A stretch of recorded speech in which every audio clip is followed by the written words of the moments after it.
بسم الله الرحمن الرحيم. سنريهم آياتنا في الآفاق وفي أنفسهم حتى يتبين لهم أنه الحق. أولم يكف بربك أنه على كل شيء شهيد. السلام عليكم ورحمة الله وبركاته. الحمد لله رب العالمين، وأصلي وأسلم على سيدنا ونبينا محمد صلى الله عليه وعلى آله وصحبه أجمعين، وبعد. فهذا هو البروفيسور جي.سي. جوريندا، أستاذ في كلية الطب قسم التشريح بجامعة جورج تاون بواشنطن دي سي. التقينا بهذا الأستاذ وسألناه: هل ذكر في تاريخ علم الأجنة أن الجنين خلق في أطوار؟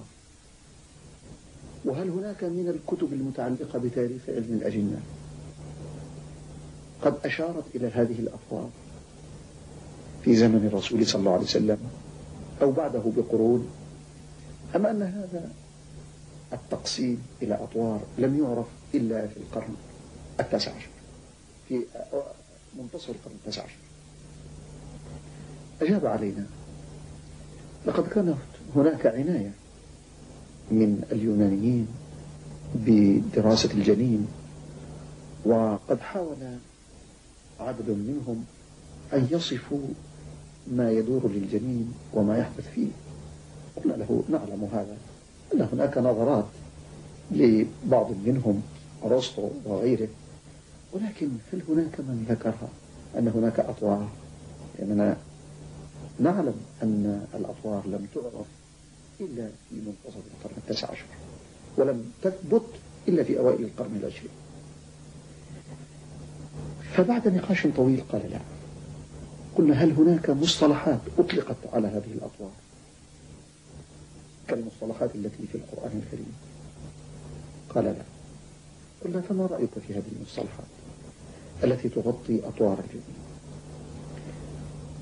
بعد مناقشة طويلة معه قدم بحثا وألقاه في المؤتمر الطبي السعودي الثاني عن هذه الأطوار القرآنية، وعن جهل البشرية لهذه الأطوار، وعن شمول ودقة هذه المصطلحات القرآنية التي أطلقها على هذه الأطوار لأحوال الجنين بعبارات موجزة وألفاظ مختصرة اشتملت على حقائق واسعة.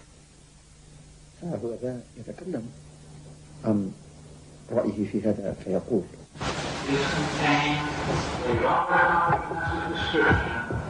human development from the time of commingling of the gametes through organogenesis. No such distinct and complete record of human development, such as classification, terminology, and description, existed previously. In most, if not all instances, this description antedates by many centuries the recording of the various stages of human embryonic and fetal development recorded in the traditional scientific literature. وتطرق البحث مع البروفيسور جوريندا حول ظاهرة، هذه الظاهرة التي كشفت علميا وكشفت حديثا تزيل الإشكال الذي كان يثيره النصارى. النصارى يقولون: ها هو ذا عيسى عليه السلام قد خلق من أم، فمن أبوه؟ يثيرون هذا الإشكال، لا يتصورون أن يكون هناك خلق بدون أب. أجاب عليهم القرآن وبين لهم وضرب لهم مثلا بآدم. قال تعالى: إن مثل عيسى عند الله كمثل آدم خلقه من تراب ثم قال له كن فيكون. إننا نجد ثلاثة أنواع من الخلق. آدم مخلوق بدون أب وأم، حواء مخلوقة بدون أم، عيسى عليه السلام مخلوق بدون أب. والذي قدر على أن يخلق آدم عليه السلام بدون أب وأم قادر على أن يخلق عيسى من أم بدون أب. ومع ذلك لا يزال النصارى يجادلون، ويشاء الله سبحانه وتعالى أن يكشف لهم حجة بعد حجة وبرهانا بعد برهان. لماذا تستشكلون هذا أيها النصارى؟ قالوا لأننا لا نرى أبدا أن هناك مخلوق يمكن أن يأتي من غير أب وأم. فإذا بالعلم يكشف أن كثيرا من الحيوانات الدنيا، كثيرا من الكائنات الآن تتوالد وتنجب بدون تلقيح ذكور. فهذا النحل، جميع ذكور النحل هو عبارة عن بيضة لم تلقح بماء الذكر، والبيضة التي تلقح بماء الذكر تكون شغالة أنثى. أما الذكور فهي مخلوقة من بيضة الملكة بدون ماء الذكور. وهناك أمثلة كثيرة على ذلك، بل لقد حدث في التقدم العلمي أن تمكن الإنسان أن ينبه بعض البيض لبعض الكائنات فتنمو هذه البيضة بدون حاجة إلى تلقيح الذكر. وها هو ذا البروفيسور جورينجر يحدثنا عن هذا الأمر.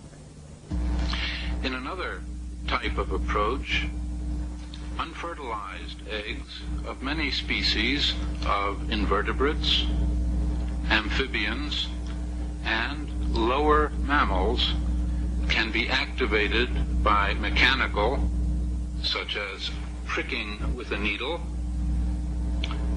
physical, such as thermal shock, or chemical means by any of a number of different chemical substances, and continue on to advanced stages of development. In some species, this type of parthenogenetic development is natural. أين الإشكال إذن؟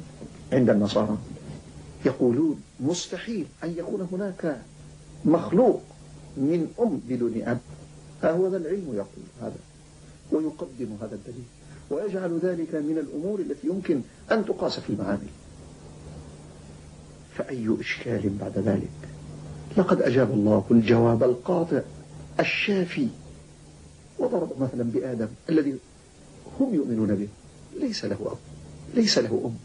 أنتم تستشكلون مخلوقا من أم بدون أب، فإن الله قد قدم لكم مثلا لمخلوق أنتم تعرفونه وتؤمنون به من بدون أب وبدون أم، وهو آدم. إن مثل عيسى عند الله كمثل آدم خلقه من تراب ثم قال له كن فيكون. ويشاء الله جل وعلا أن يأتي هذا التقدم العلمي والكشف العلمي ليضيف دليلا بعد دليل على بيان الحق الذي جاء به القرآن. وهكذا يتجلى هذا الكتاب الكريم مع مرور الزمن وتتجلى آياته وتتضح لأكابر علماء عصرنا وللعلماء جيلا بعد جيل، فهو الكتاب الذي لا تشبع منه العلماء ولا تنقضي عجائبه.